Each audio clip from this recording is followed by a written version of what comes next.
So The Empire Strikes Back is like seen as one of the best Star Wars movies, if not the best, by pretty much everyone. And even the people who are like, "Oh yeah, it's not my favorite," they acknowledge, well, it's pretty much the best, even though it's not my favorite, or at least that's what I've heard. I mean, I'm sure some other people may have heard differently. So leave what you hear people say a lot in the comments, but at least that's what I hear, is that Empire Strikes Back is clearly the best Star Wars film ever made. So I'm kind of excited to do a review on this because I don't know, um, it's a good movie, and I feel like I just kind of agree with everyone, but it's still, I want to give my thoughts on this. So let's start by just going through the characters and talking about character development and all that kind of cool stuff. So let's start with Han Solo and Leia. Actually, let's do a quick dissection of the plot. So it starts out, they're all together on Hoth, and big battle where the Empire actually wins and puts the rebellion on the back foot. Then Luke splits off, goes to Dagobah. Han and Leia and everyone else splits off, go to everywhere else. And they all meet back up in the end for the final battle on Bespin. So that's kind of the main idea of it is big battle at the start, kind of sets everything in motion. Then they split off and they have all those side adventures, and they come together on Bespin, and the heroes lose in the end, which is a great choice in my opinion. Very bold for the time. With the heroes, I mean, they survive, but that's about it. So let's get back to talking about Han Solo and Leia and all their character development. So Han Solo, honestly, their romance is not as good as I think most people think it is. Like, it's good in the later half of the film, but in the start, it's kind of cringy, to be honest, at least to me.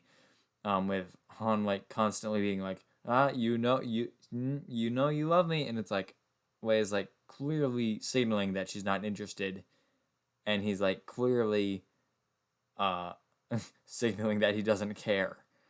And I just feel like even though Leia did actually love him, I guess, I feel like he probably should have respected that she was basically telling him, "Hey, I'm not interested. Go away." Um, I don't know. So it's a bit awkward for me to watch. Um, I don't know, but other than that, their whole relationship was developed pretty well. Um, like it's nothing super special. I feel like Star Wars has never been good at romance. Um, other than like some books like Lost Stars, that's a has good romance, but I feel like Star Wars just like Anakin and Padme, of course. That's probably what you're thinking of when I say Star Wars doesn't have good romance. But even Han and Leia is like, it's only decent. And maybe that's just me being not that much into romance. But I don't know. As for Han, outside of his character development with Leia, there's honestly not that much. I mean, we get to see he stayed with the rebellion, but that's kind of last movie's character development. Um, he sacrifices himself, I guess, to go into the carbonite. Not much of a sacrifice. He didn't really have a choice, but I don't know. He didn't seem to change that much. He didn't have much character development, which is totally fine for a Han Solo type character. Like, a character kind of similar, Lando, or not Lando, Hondo Onaka. He doesn't change ever, and I'm very glad about that because, like, if he changed, then he wouldn't be he wouldn't be the greatness that he is, I guess. It's better if he doesn't change. And Han Solo, I think, is not quite that. He's not quite at that level. He's still like a main character, hero type character who deserves some character development. But like, I would want more character development from like Luke than from a Han Solo type character. So that's my thoughts on Han Solo. As for Leia, it's kind of the same thing. I feel like she could have gotten a bit more character development. In this movie, she's kind of just the um, princess who gets taken along with the scoundrel, and they go on adventures together. There's not much there outside of Leia just having the Leia personality. Like, don't get me wrong, she's still a good character, but there's not much change, not much growth. Um, and she's only a good character because she has a lot of character. Whereas someone let's go over to Luke. Luke is a great character in this movie because not only does he have some character, not as much as Leia and Han. I feel like they're more charismatic. But Luke has more character development. So he goes from, sure, he's like a hero of the rebellion, and he can like force pull stuff with his mind, and that's pretty incredible. But after the movie, he goes to being able to fight reasonably well against Darth Vader. And sure, he gets easily beaten, but that's also part of his character development in that he does still fail. Like, this is not the end of his character development. And it nearly was, but he survived. So there is episode 6. Boom. Take that, Vader. So yeah, speaking of Vader, there's another interesting relationship in this movie, and that is between Luke and Vader. With Vader's reveal that Luke is Vader's son. And the whole movie, Vader is like choking out his officers. He's like totally like he's just so commanding, I guess. He's like hunting after Han. He's hunting after Luke. He's hunting after everyone. He's very ruthless. He manipulates Lando. He alters the deal, and you kind of get to see that he is not a good guy. Meanwhile, Luke is on Dagobah, and he's like worrying about his fight with Vader. I guess he's like, you can tell that he sees Vader as this bad guy, which of course he is being a bad guy, so it makes sense. And then you get to the "I am your father" scene, and it throws everything for like, wow, like, and honestly, to me, that reveal is not as impactful as it could have been because I just kind of grew up knowing that Vader was Luke's father. So that reveal didn't have an impact like in a moment. I can't like think back to a time and be like, and that was the moment where I heard, "No, I am your father." But it's still an impactful line in the story, and it still has not just ramifications for this movie, but also the previous movies and even episode 6. And you could say the prequels and the sequels too, but more looking at the original trilogy specifically, that line is very impactful, very important, and can I just take a second to say, very well delivered, just like all of James Earl Jones' lines. Obviously, the like storytelling is important, but also it's a movie, so the acting, the special effects, all of that has to be good, and it was very good in this movie. There is probably some stuff you could look at and be like, well, that's not a very good effect, but I mean, it's made in 1980 or something, so it's an old movie, and it still looks good. Yeah, I mean, it's believable enough for me, which honestly isn't saying that much. I look at any movie and pretty much believe it, but I like Star Wars, and I'm willing to look past a little bit of jerky stop motion movements to enjoy the story. Another character I want to talk about is Yoda. And Yoda is another excellent character. He's actually introduced in this movie. And I love his introduction. He shows up and he's like, "What are you doing here?" And he's like, "Well, I'm looking for someone." And by the way, my Yoda voice is like terrible, so I'm not going to even try anymore. But he's like, Luke is like, "Well, I'm looking for someone." And Yoda's like, "Found someone you have, I would say." And it's like, well, that's a good point. Right. Like Luke's like basically like, "Oh great, this guy's crazy." Um, and then he's like trying to get to Yoda. He's like super impatient, and that was the test. And I'm sure if I had seen this, like, if I hadn't seen Empire Strikes Back 4 and I just rewatched it, that would be another thing where it's like, oh, that's such a big reveal. But to me, Yoda's just always been Yoda, so it's cool to see him like toying with Luke. Um, but yeah, even like when this first came out, I can only imagine seeing that and being like, geez, this guy is so annoying. When are we going to get to Yoda? And then it's like, I cannot teach him. He has no patience. And then you hear Obi-Wan is like, he will learn patience. Or whatever the line is. I saw the movie last week, not this week, so it's not fresh in my mind like usual. But, I like those lines. I see them a lot. I think I got them right. But yeah, anyways, like that must have been such a good reveal. Little did they know there was a better one later in the movie.